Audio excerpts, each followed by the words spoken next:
মাসে একটা কোটার জন্য। তো সে তো একজন ছেলে, ওকে আমরা কোটা দেব কেন? সে কালকে আমাদেরকে মোবাইলের মধ্যে হুমকি দিয়ে দিছে পিস পিস করে কাবাব বানাবে। সেই রেকর্ডটাও আমাদের কাছে আছে। ওই 10 টাকার উসুল 20 টাকা আমি না উঠাইছি, আমার নাম মাধবী মাই গেলা বেটা, জাত থেকে যা হবে তুই মামলা দিবি, হামলা দিবি বেটা, হতে অসুবিধা নেই বেটা, কিন্তু জেল খাটবো, কিন্তু তুই ফুটেরে চাইনিজ বানাবো, চাইনিজ মনে রাখিস। দেখছেন স্যার, তারা যদি নির্দোষ হয়, আমরা যদি মিথ্যা মামলা দিই, হ্যাঁ তদন্ত সাবেক ছাড়া কোনো মামলা হচ্ছে না। তারা কিভাবে হুমকি দিচ্ছে, তারা কিভাবে আমাদেরকে মারতাছে ধরতাছে, আপনারা কিন্তু সব প্রমাণ দিয়ে দিচ্ছি।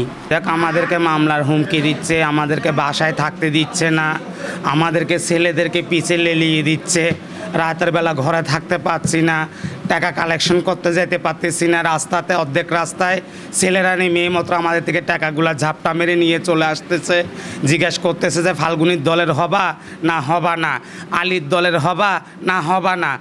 আলী হিজরা, তারপরে হচ্ছে গিয়ে মোল্লা হিজরা, তারপরে ফাল্গুনি হিজরা আমাদের নামে বিভিন্ন মিথ্যা মামলা, হুমকি, বিভিন্ন ধরনের আমাদের অত্যাচার করতেছে। আমাদের আর নিরুপায় না পায়ে আমরা এখানে আজকে সংবাদ সম্মেলন করার জন্য আসছি। আমি ছেলে, আমি হিজরা না।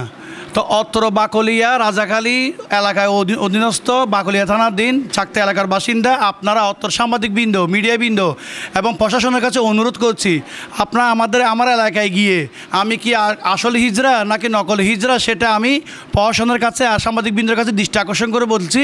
আপনারা একটু যাচাই করবেন, যাচাই করে দেখবেন আমার অত্র এলাকায় আমি কি সত্যিকার হিজরা না নকল হিজরা।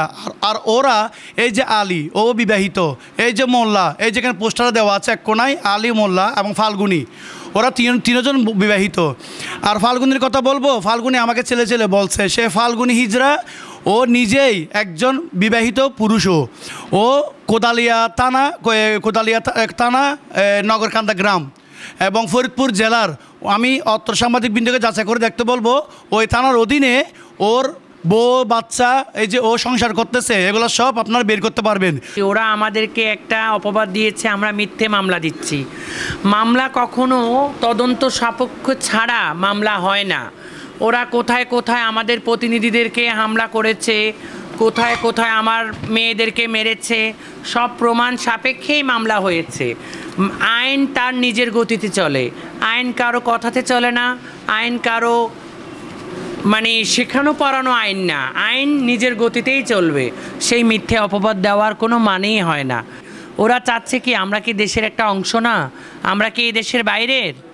আমরাও চাচ্ছি যে ওদের বিচার হোক, কারণ ওরা বউ ছেলে মেয়ে নিয়ে, এই যে ফাল্গুনির ছেলে মেয়ের নাম বলল, এই যে মোল্লার ছেলে আছে রনি, জনি, বিহারি কলোনি, ওরা বিহারি, আমাদের বাংলাদেশিও না, ওরা বিহারি হয়ে এত আমাদের উপরে চড়াই হচ্ছে কেন?